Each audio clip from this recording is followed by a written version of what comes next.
Good morning. Welcome to The Doc is In, Ask Dr. Arwady. It's Thursday, May 20th. So happy to be here with you. I'm Sybil Madison, your Deputy Mayor for Education and Human Services, here with Dr. Allison Arwady. Good morning. Your Commissioner for the Chicago Department of Public Health. I should also say it is the 2-year anniversary of the mayor's what you call Inauguration. Inauguration, yes. So great day today. This is where you can get all your questions answered related to COVID-19 in Chicago, as well as the latest on vaccine. So we're happy to answer those questions. You can put them in the chat box below. You can also use the hashtag AskDrArwady and send us your questions through Facebook or Twitter. We are going to check our distance. Looks we're looking good. And we're going to dive into the latest data. We are. So if you missed the update on Tuesday, we shared the exciting news that we have a new and updated dashboard for all things COVID data. It is still at the same place, chi.gov/COVID-, like COVID dashboard, chi.gov/COVID-. And if we go ahead and pull it up, you will see one of the reasons we are in a very good mood is that our numbers really continue to look very, very good from a COVID perspective. You see in cases here, we're now averaging 289 every day. That is under 300, which is good. Remember, we really want to keep under 400. We ideally want to get under 200. Where we're talking controlled, we're talking down more in double digits. But it's really nice to be under 300 and heading the right way. You can see it's down 27% just from a week ago. Yeah. Really, really nice progress there. And that's been in the setting of reopening, right? And so good news there. Good sign. Yeah, and our positivity rate similarly is down to 3.2%.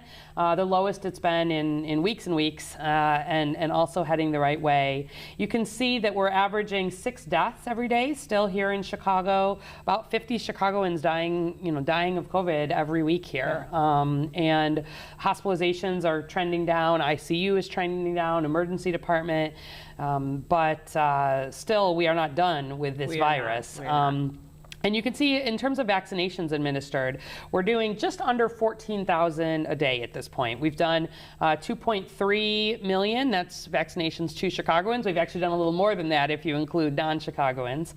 But that's where we are overall. And like I showed on Tuesday, there's really a lot more data on here, and I encourage you to explore. You can look at a lot of details related to cases. You can look at cases by race ethnicity, for example. You can use sliders here to say, I just want to see what's been going on, for example, in the last month or so. And if we do that, you can see these are our case rates by race ethnicity. And you can see, we're still seeing the most cases in purple here among Black, non-Latinx Chicagoans. But across all race ethnicities, we're seeing that go down, which is important. And most of that is due to just increased vaccination and really being able to break chains of transmission. But you can also, here, I'm going to move the slider so we just look at, let's just look at the last, approximately month or so. So if I move it, April 20 to the present, you can look here and you can see what some of the case breakdowns look like by race ethnicity. So just in the last month, for example, you can see how heavily we've had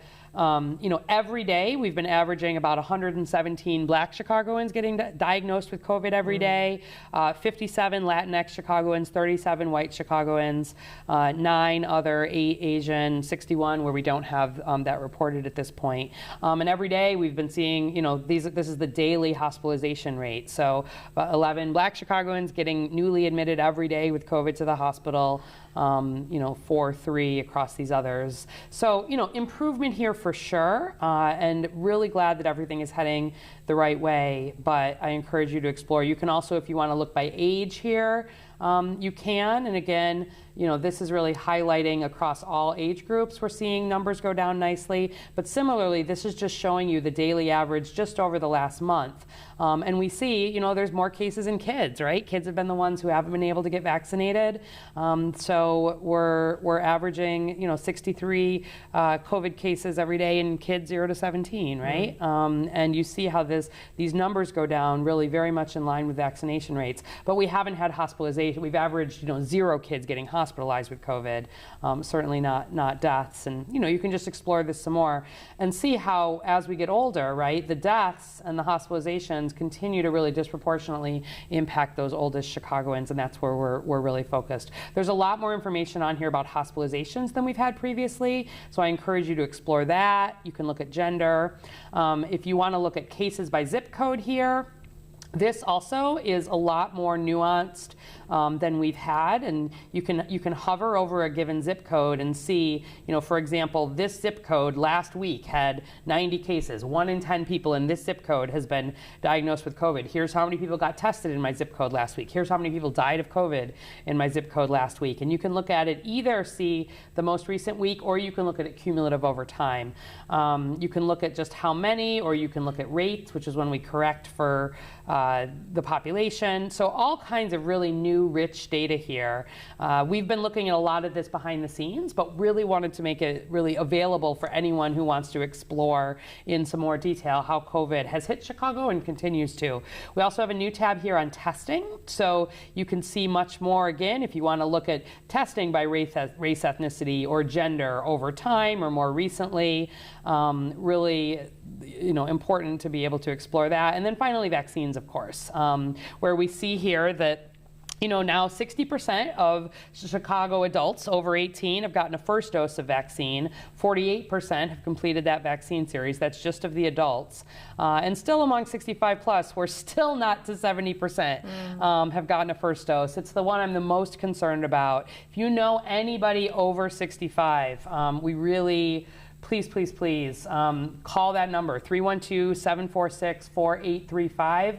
If anybody who is a Chicago resident calls that number, we problem solve and figure out how to get a vaccine to that person, no matter what their issue is, no matter what kind of vaccine they want, no matter where they live. And we announced on... It's like a concierge. It's a concierge service. And actually, for anybody over 65 or anybody with a disability anywhere in Chicago, we're with our at-home program, we've expanded the homebound. So if you're over 65, no questions asked, we will bring vaccine to your house at a time that's convenient for you and vaccinate anybody else really in your family or at home. So I encourage you to explore this. The vaccines by zip, I showed this on Tuesday. You can also really get a sense of, at the zip code level, how are we doing, where do we have work to do, and excited about that. This is a major achievement. It is. It's like jam-packed, so tidy, so much to kind of get lost in, but to answer questions. To really answer questions. And our goal all along here has been to be very transparent with our data. All of this has been available on the data portal, meaning it's been able to be downloaded,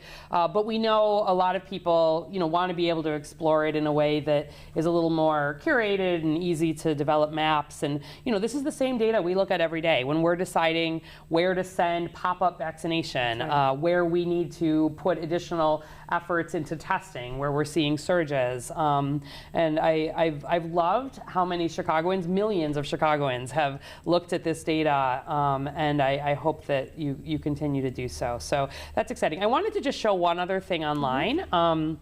So on chi.gov/COVIDVax, which as always is our landing page for everything related to vaccine, under Find a Vaccine here, we've got our vaccine finder, we've got the at-home program, like I was just mentioning, some of what's happening with the music series, which by the way, sold out, like 75% of people said they got vaccinated, just to go to this concert, very successful. Wow. Vaccination Station, that's our bus. But this calendar of events now, we're really working to update it every week or so. And in addition to all of the standing city pods, all of the pharmacies, all of the providers, these are the places where around the city we're doing pop-up events. They're open to the public, and you can click on your neighborhood and see, or your area. So like, if we just take it as an example, near South here, these are the community areas that are included in Near South, and you can see over the next week or so where we're doing pop-up events and what those look like. So, for example, today, 9 a.m., the Salvation Army, and you can click, it shows you which vaccine is offered. We're 9 to 1, there's the address, J&J and Pfizer, that's in Englewood, there's no registration required. If you click on the next one, today, there's a Protect Chicago vaccination event, 2 p.m. to 7 p.m. To really focus on Chicago musicians celebrations featuring Sean Dervis, DJ Lady D, Ben Lamar. There's some bites, there's some non-alcoholic beverages. It's at the Promontory, 2 to 7. You can walk in or you can register. So the idea is you can get a sense of sort of what are some of the pop-up events that are happening. Here's the Protect Chicago series that is sold out, but most of these you can see we're doing a pop-up at a food kind of a food stability with the Greater Chicago Food Depository next Tuesday. We're at Noble Johnson College Prep. You can really explore here, and there's about 50 pop-up events that we're doing really every week across Chicago, and that's in partnership with schools and churches. We're doing, we're at a number of churches, I know, this Sunday, too, really bringing vaccine, and we've been partnering there where there have been some larger congregations working to really want to make sure they get their communities vaccinated. But, one of the things that we've heard is it's been hard sometimes to see all the places where you can get vaccine, and so did just want to highlight this calendar and, encourage you to explore it. Again, trying to make it as easy as possible, in addition to all of the city sites, all open to anybody over the age of 12. No documentation, no insurance, no cost, no appointment. We're taking walk-ins. And then, if you don't mind, there's just been a lot here, but I wanted to please, a couple of just quick things. I always just like to put this up to remind people, ZocDoc.com/vaccine, your easiest place if you want to sign up for an appointment. No, you won't have to wait. Lots of availability there. And then this number, 312-746-4835. Please share that with everybody you know. We are working on, in phase 2 here. Actually, let me move in. I forgot into the slideshow view. We're working to really make sure that we have consistency, so there's consistent access to vaccine, especially in low vaccinated areas, right? As we moved from our original Protect Chicago with a focus on the first 13 zip codes, or the first 15, areas that we expected to have the most barriers to vaccine, we're now focused really on these 13 areas that are lagging a bit. We're working on convenience, making vaccine available where people live and play, and then equity. This remains and has remained our focus throughout, really focusing energy and resources on the 13 lowest vaccinated communities, which doesn't mean we're not doing things all over the city. If you go and look, that North Central region has plenty of pop-ups and events too. But knowing where vaccine is available, working on our ground game, setting up recurring mobile events, and then putting on special events for populations that can incentivize vaccination. We still have our 7 pod sites across the city that are, again, serving everybody over 12, accepting walk-in, and offering different types of vaccines. So if you really want the J&J, you can get it. If you really want Pfizer, you can get it. We've been working on that. Everybody has options. Yeah, we still have our strike teams operating 5 days a week, bringing vaccine to senior settings, congregate settings, low-income housing settings, and a lot of work still ongoing with employers. Strike teams working with unions, labor engagement, really working for on-site vaccine clinics with unions and associations and health insurance payers. We are well underway with lots of plans with Chicago Public Schools, working with CTU as well. There are school-based clinics that are offering vaccination. We are out again at another 5 of the larger schools this weekend on Saturdays. You can see the details online. And it was great because last weekend we had hundreds of people vaccinated. And although we did it largely, 12 to 15-year-olds, we vaccinated someone who was 92, 94, really bringing the family. And that's exactly what we want to see. This is just, again, highlighting the large amount of work that's being done. The team's been keeping track of just how many doses, and it's been an enormous operation, and so much to do there. And we do continue to really lead in terms of vaccine coverage. Update on the United Center. So as planned, our walkthrough that has been the largest number of vaccines for the United Center is closing on Monday, May 24th. That we actually extended that. It was initially going to be an 8-week operation, but working in partnership with the federal government, we extended that because it's been such a successful site. But as planned, our last day for that walkthrough is May 24th, and the drive-through will continue to operate for another month.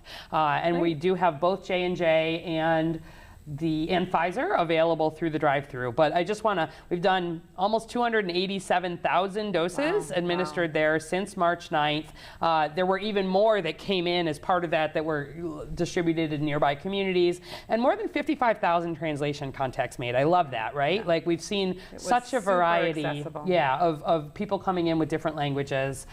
So that's an update there. And then this week, starting this weekend, we're going to be doing some vaccination canvassing, which means we actually have a goal of knocking on every single door in the 13 less vaccinated community areas and zips. And I wanted to just make sure there was some awareness that this was happening, because these are sort of trusted community partners. They are some of our own sort of contact tracers who have done some of this training, and we're working with the Vaccine Partnership, and there's all sorts of folks, but people have had good training. All they are doing is asking whether folks have been vaccinated, whether people have questions, helping people make appointments, and really assess need to decide where should we be sending the bus, how do we build this. But these folks will be wearing Protect Chicago vests, so they'll be easily identifiable. They will not be entering homes. They are just there to get information. This is sort of like a get out the vote or some of our census work. And starting this weekend, we'll be in Auburn Gresham, Chatham, South Shore, Englewood, West Englewood, Austin, Hegewisch, Riverdale, Roseland, South Deering, Montclair, East Garfield Park, and West Garfield Park. So just wanted to get that news out so people aren't surprised if you see folks out. They are just working to bring the news about vaccine. And I think with that, because I've been talking a lot, we will stop. The last slide, I love this slide. This is just the one that shows how important vaccination has been in our skilled nursing facilities. Like since we did those vaccination clinics, you know, each of these bars here are new cases of COVID. And you see really since we got a lot of vaccine in these settings, even when the city was having a surge in April, we didn't see a surge in our long-term care facilities. And the huge majority of those cases you can see in blue are in healthcare workers as opposed to residents, and the huge majority of them in people who had not chosen to get vaccinated. So, you know, we still are sometimes getting people writing in and saying, I don't think this vaccine works, or I'm not sure about it. This, for me, locally, is just one of the pictures I have in my mind. All over the country, we're seeing this, how well the vaccine protects you, protects risky settings, protects communities. So that was a lot of talking, but thank you for indulging me in that. A lot of good information. A lot of good information, yeah. Okay, so let's kick it off with Barbara Brinholtz-Berendt from Facebook. Are there any simple to comprehend sites that inform about the safety of the vaccine and how it is different in a good way that we can share with people who are honestly misinformed and so have not gotten it? Absolutely. So, and thanks for that. So first of all, you know, I'm a little biased, so I like to point people to chai.gov/COVIDvax. And if you go there, there is a lot of very easy to understand language. The CDC also has, I think, some very good resources that are, they've done good work to say here are the most frequently asked questions, but also here are additional questions that people will have. But also, for Barbara, I'd like to remind her and really everybody in Chicago about our Vaccine Ambassadors program.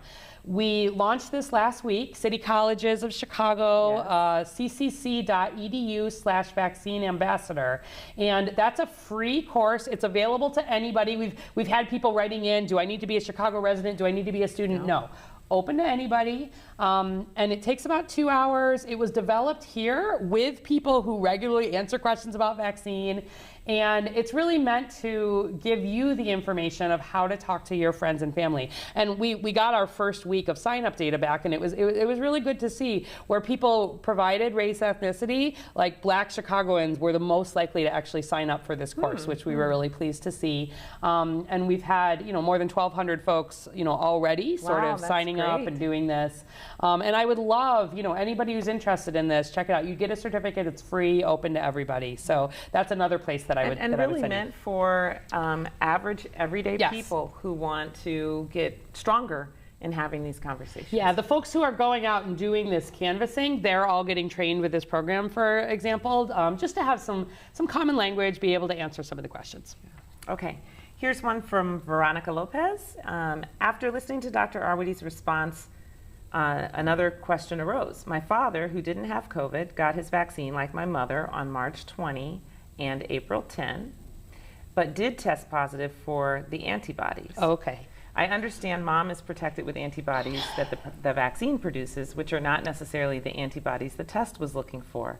How is it that my dad did develop the antibodies? Thank you for your attention to this matter and have a good day. Thank you.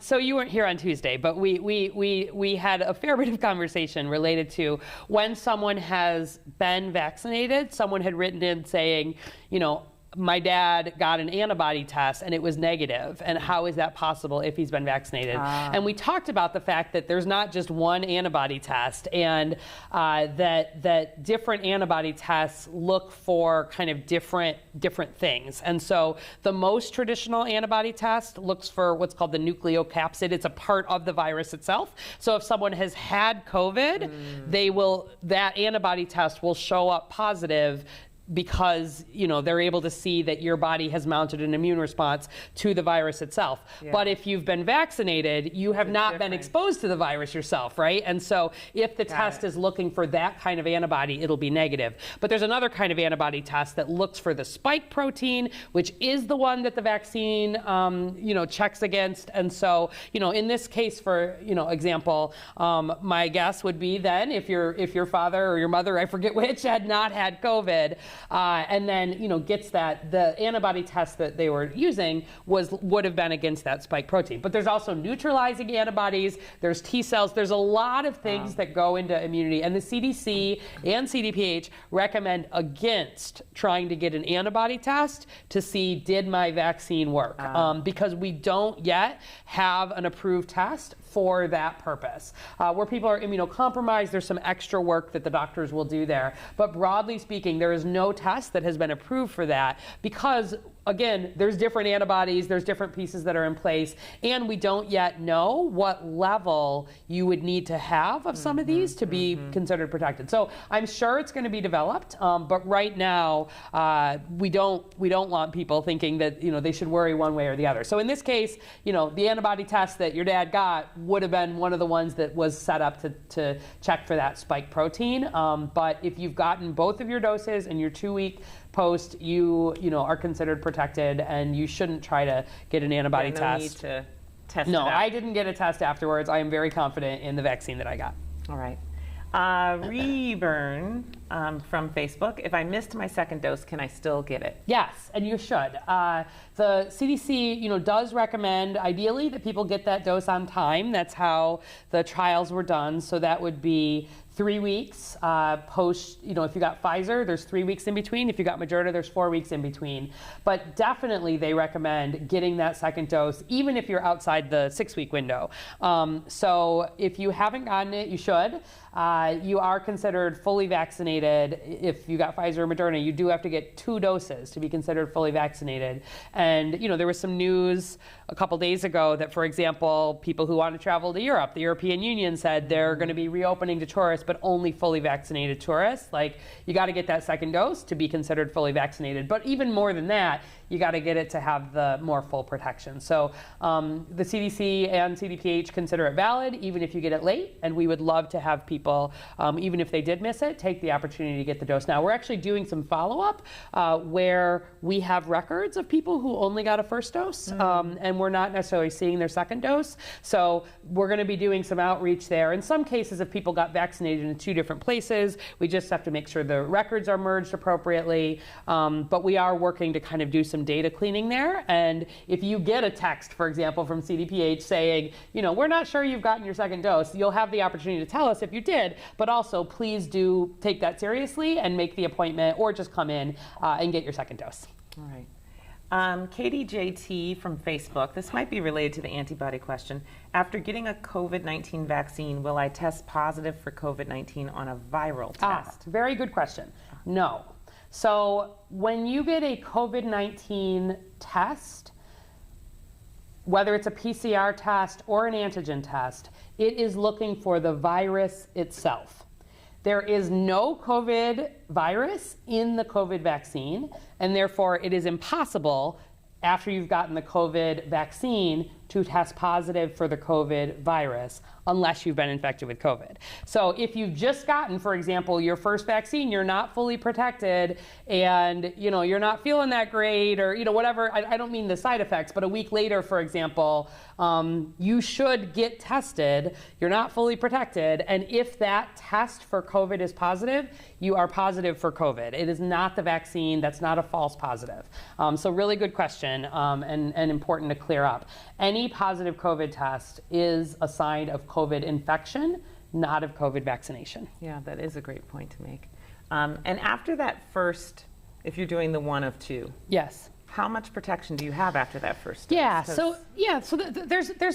been sort of a larger question in the studies, which are really what I hang my hat on the most. Those are the most controlled settings where you're following people most carefully. The protection was sort of in the 50, 55, 58% range after that first dose, and it really jumped up to the 90, 95% after that second dose, which is why we so strongly urge people to get both doses. Also with variants on the rise, we really want to make sure you've built up sort of that full level of protection.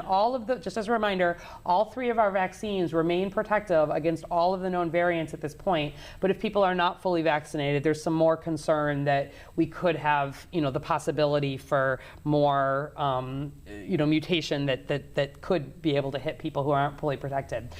You might have seen, and where this question might have come from, is that in the UK in particular, where they had this B117 variant spreading very rapidly. They didn't have enough vaccine and they were really worried about wanting to control this. They made a decision to just give a first dose and delay how long until they gave the second dose. And so in that setting, did see some higher real world protection, probably more in the 70-ish% range, even after a single dose. But they are still recommending people get that second dose. So I would broadly say, in the trials, it's sort of in the 50% range. In the real world, it may be more in the 70-ish% range, but you want the 90, 95%, you really do. And to be considered fully vaccinated, again, you need to get the second dose. So please do. Second dose plus 2 weeks. Plus 2 weeks to be considered fully vaccinated. That's right. Thank you. I thought I'd get it in before you pop quizzed me. Aaron Hoffman from Facebook. Loved your Lala video with Mayor Lightfoot. Who are you most excited to see? Thanks for all your hard work. Let's go Foo Fighters. Yes. Okay, awesome. If people didn't see the Lala video, I will just say that is, if people didn't see it, look for it online. I am wearing crystals on my face and a exuberant outfit, including someone lent me an iridescent fanny pack. And I have to say, of all the things that I never expected to do in my role as commissioner at the Chicago Department of Public Health, that was one of them. But we are just so excited about bringing that back and just reminding folks, right? It's outdoor. Everybody's going to be vaccinated or tested every single day. And we're expecting to be at a point where that is absolutely what we're going to be able to do. So we'll go Foo Fighters, but no matter who we're excited about, the main thing I'm excited about is people saying, I want to hear those people and let me get vaccinated. And we've been hearing some nice, we've been hearing from folks who are saying, I'm going to get vaccinated. May have been putting it off or wasn't high on their priority list. Exactly. I loved the Dr. Arwoody socks. Those were pretty fun, right? Yeah. The mayor's wearing some socks that have my face on them, and we've gotten a lot of where can I get those socks? Yeah, so that's what I want to know. Yeah. So let us know, where can we get those socks? Here's a question from Kim Joyce Garrity. Why in the city and the state numbers are the number of deaths not decreasing as rapidly as the other metrics? Yeah, another really good question. So we see deaths be what's called a lagging indicator, which basically means it takes longer for the more severe outcomes to show up. And if we kind of talk through what that means. So where we are measuring and kind of across the whole city watching to see what happens with COVID, actually the first thing we look for is just emergency department visits of people coming in with what could be COVID, symptoms that could be COVID, because that is not dependent on testing. We see that. It's a way for us to kind of track what's happening with disease. It's similar to what we do during flu season. It gives us a really sensitive indicator that doesn't count on testing. But then after that, we're looking at cases, right? And that again is people people who get tested and get diagnosed. We still, thankfully, have, a lot of people, 11, 12,000 people getting tested for COVID every day in Chicago. That's part of why our positivity numbers are down, really nice and low. And I've been pleased that we've kept our testing numbers up, well above where they need to be able to be following that. But then when someone tests positive with COVID, we also know that many people will do fine with that, right? We know there are people who are asymptomatic, who have very little symptoms or no symptoms. But then we know that there are people, unfortunately, who get more seriously ill. And usually when someone is diagnosed with COVID, often, they may be at home for 4, 5, or 7 days, and then if they're really getting worse, maybe they're getting admitted to the hospital at that point. When someone's getting admitted to the hospital and they're doing everything, it can take even a little more time to get admitted to the ICU, or unfortunately, in some cases, have to go on a ventilator to help with breathing. And then if someone is being treated in the hospital, people often have long hospitalizations before they die from COVID. And so we always, and if you look back, I'd encourage you, if you're interested in this, you can see through all of the surges of COVID that we've had here in Chicago and across the country, you see the cases go first, then the hospitalizations, then the ICU, then the ventilator, and finally the deaths. And so we are starting to see deaths trend down just a little bit. We were averaging, 7, 8 a day even at one point.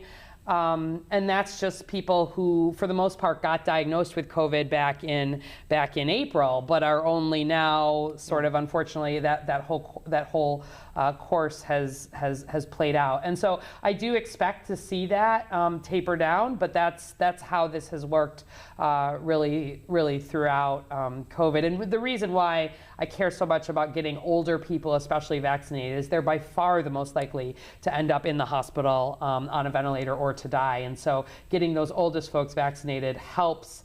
If the worst that happens with COVID is people have, symptoms that they never end up with the hospital with, right, that is very manageable, right? That is something that we would be like another, any one of our regular respiratory illnesses. Yeah. But unfortunately, we do see people, and especially people who aren't vaccinated, following that whole progression. Yeah. Okay. Kind of related to progression, Scott Cowan from Facebook, what has been the average time between exposure to COVID and symptoms presenting?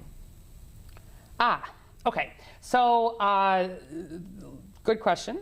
So first of all, we use a 14-day period there because it can take as long as 14 days from when someone is exposed until their symptoms show up. We don't see symptoms, and this is a little tricky because we know there are some people who really never develop significant symptoms, but where they do, we typically won't see, if someone's been exposed, not in the first couple of days. They don't start to get symptoms right away. And that, if you remember, that's part of where all of this masking guidance actually came from. When we learn that somebody can be infected and in fact can start spreading COVID, right? People are actually very infectious with COVID even before they themselves are feeling significant symptoms prior to vaccine. It's different with a vaccine because your viral level is low, but prior to vaccine. So we typically will see most people who are going to develop symptoms in the kind of 5-day period, 4 to 5 days. And we actually, if people are wanting to test, now that it's more widely available, we actually recommend, they'll test at day 5, they can test again at day 7, they can test again at day 9. If they haven't developed symptoms or a positive test by day 9, the chances are much lower that they'll develop it in that 10 to 14 day range, although it does happen occasionally. Most of it tends to be in the kind of 3 to 9 day range after exposure, and I'd say most of it in the kind of 5-ish day is pretty much what we've seen here. All right. If you're wondering, maybe get tested. Yeah, that's right. All right, JK from Facebook, when can I have a block party? Yes. So just today, actually, the Department of Transportation did put out information about block parties coming back, which I know many of you have been excited about. So the city will start accepting block party applications again on June 6th. That's applications on June 6th. And then block parties themselves can begin starting July 5th.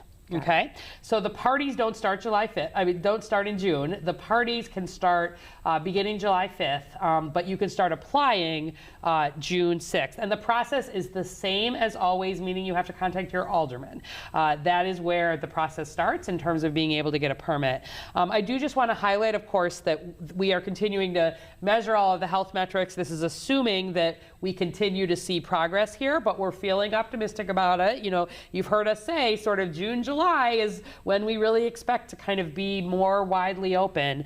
And block party planners, similar, to other years, you do have to notify neighbors. There's going to be a little bit more information. You actually are going to have to recommend vaccinations for everybody who attends. It's not going to be a requirement, but there's going to be a expectation that you've always had to provide evidence that a majority of the residents on your block approve of the block party, and in that engagement, there actually is going to be a requirement that you've given people information about the vaccine. There won't be at this point capacity limits planned for block parties, but you do need to have what we're calling sort of a COVID captain, just to help communicate safety protocols, and that typically will be the person who is applying for the permit itself. And all they're really doing there in terms of those requirements is that COVID captain is going to have to sign sort of a safety affirmation form with the permit application that says that they're going to recommend vaccinations for everybody who attend. And again, we'll be sharing more information about this, but where there are, for example, a lot of people who want to get vaccinated, will be wanting to pair, the Vax Bus and others with these events. We really want to partner with blocks who want to drive vaccination up. But you've got to recommend vaccination for everybody who's attending. And it's going to be really important, especially that we're communicating that anybody who is unvaccinated, including younger children not eligible for vaccine, are going to have to wear masks and be distanced at these parties. We don't want these to be problems, obviously, and there's got to be hand sanitizer available. The only other real change that we're making is that because young children still not eligible for vaccine, we still have concerns for COVID in that youngest group. We're not going to have jumping jacks or bouncy houses this year at block parties, and I know that's going to be disappointing for the youngest kids, but it is where we are. So go ahead and start thinking about planning. Go ahead and start thinking about encouraging people to get vaccinated. That's going to be a piece of this, but the process will be the same, and there will be more information coming out, prior to June 6th. But block parties themselves can start, from July 5 on, and I know lots of you are excited to get back to them. Yep, get ready for those. Yeah. Gina Lucky from Facebook, the EU said only vaccinated people can travel there. Does this mean I can't bring my kids on vacation? Good question. I don't know the answer to that yet. I will tell you, I was actually, a year ago, August, I was supposed to go to Ireland with my brother's family, which does include 2 children, my niece and my nephew, who are under 12. And obviously we couldn't go in August, last August, and we're hoping to go this August, but I'm not sure that's going to be possible. I certainly am in strong support of requiring vaccination, particularly for international travel, where we are like among the most vaccinated countries in the world at this point. Yeah. We've got a lot of places. India, my God, the news out of India continues to just be tragic. They broke the record for the number of deaths of any country from COVID in a single day, just a few days ago. And those are just the counted deaths. Like it's really, COVID is ravaging that country and they don't have enough vaccine. So anyway, to get back to the question, I don't know yet what the EU or anybody else will decide for younger children. I am not assuming that I'll be able to go to Ireland with the kids in August. It may happen, but getting vaccinated yourself, if you're an adult, obviously is key to being able to travel internationally. And I think we're going to see some more of this domestically down the line too. I wouldn't be surprised. And I'm sure domestically there will be exemptions for children, but I'm not sure what that will look like internationally. All right. Mercedes Balderas from Facebook, do I still need to wear a mask even though I'm vaccinated? So There is no mandate that you wear a mask if you are vaccinated. That was really the exciting, guidance that the CDC put out last week, and that the state and the city really doubled down on. That there is no longer a mandate or a requirement for people broadly to wear masks if you are fully vaccinated. 2 weeks post your second dose, or 2 weeks post your single dose if you're J&J. However, here in Chicago, recognizing that it is very challenging for a setting, a store, place of work, a church, to actually do some of that work of finding out who is vaccinated, verifying it. We are still very much endorsing and encouraging, although not requiring, indoor settings to keep the masks on. And actually, for City of Chicago buildings, we do continue to have mask requirements. So I was getting this question from my staff this morning, actually. Yeah. And this is not forever. This is really until we're in phase 5. So it's at least, into June, kind of at the earliest. It all depends on what happens with our data. But you are not mandated to wear mask at this point if you are fully vaccinated. We do know, though, that many people, myself included, are continuing to wear those masks. And some of that is just as we're easing out of this. I am still getting over that cold a little bit. I don't know if you can still hear it in my voice. It's been a long time. And, I don't want to spread those germs. And I know that many people who have children want to continue modeling that behavior for their kids who are not yet able to get vaccinated, do need to continue wearing those masks. Mm-hmm. And other people are wanting to just keep that extra level of protection. Even though our numbers are coming down beautifully, we're not past COVID. And so my big ask is just to be kind to each other. The last thing, we've done such a good job with masks here in Chicago. Yeah. We've seen people really embrace them by and large as an easy thing that you can do to really protect others. And I'm happy to be in a place where we can back off on that. But I also know only 38% of Chicagoans are fully vaccinated at this point. And I hope it encourages people. We know it's been encouraging some people to get that vaccine because you're not required to wear the mask afterwards. But I think it'll be a slower sort of ease back on masks for us here. And I am comfortable and supportive of that, certainly. And so not knowing more about your details and whether you're around anybody who's immunocompromised or anyone who, hasn't been vaccinated, can't be vaccinated, that is your individual decision, but there's no more requirement for people who are fully vaccinated to wear a mask. All right. Well, Mercedes, that was our last question. All right. How about some good news, Doc? So we got a lot of good news. I wanted to highlight the Emergency Rental Assistance Program if people did not see the news about this. So the Department of Housing is going to be issuing almost $80 million in federal funds to help with emergency rental assistance. The Department of Family and Support Services has had some ongoing rental assistance, but this is quite a bit more money, and landlords and tenants can apply. This is related, where there have been COVID, job losses, et cetera, income losses. And the grant can help pay for up to 12 months of back rent and up to 3 months going forward. It can also help cover utilities. So the application period for both tenants and landlords is opening on Monday. So Monday, May 24th at 9 a.m. And it'll be open May 24th through midnight on June 8th. So May 24th to June 8th. Go to chicago.gov/rent-help. chicago.gov/rent-help. So if you're a tenant, a landlord, someone who's been in financial straits because of COVID, please make sure they know about this. We want to make sure we're distributing this federal funding, to families, individuals, and landlords who need some of that. So that's really, I think, good news. I think it's great news, and it recognizes that, the retroactive part of it recognizes that people have been struggling for some time. So I think it's wonderful. That's right. And, while we're talking about that retroactive part, just a reminder that, we have had, thousands of dollars now going to Chicago and Cook County residents for people who did lose a family member to COVID. Right. There is a FEMA, federal program, that will retroactively cover costs related to, the death, related to funerals, related to, paperwork, et cetera. And so it's up to $9,000 of costs. And so, we know that $9,000 does not make up certainly for losing a loved one, but where people again have had some financial distress from this, it's open to everybody, regardless of income level, et cetera. And there's information on the website if you want to learn some more about that. And I'd really like to, we've had more than 5,300 Chicagoans die of COVID, and they all had loved ones and families, and certainly there's trauma and ongoing loss from that, but where there is some ability to help limit the financial burden of that, we want to encourage people to apply for that. So there's more information about that online.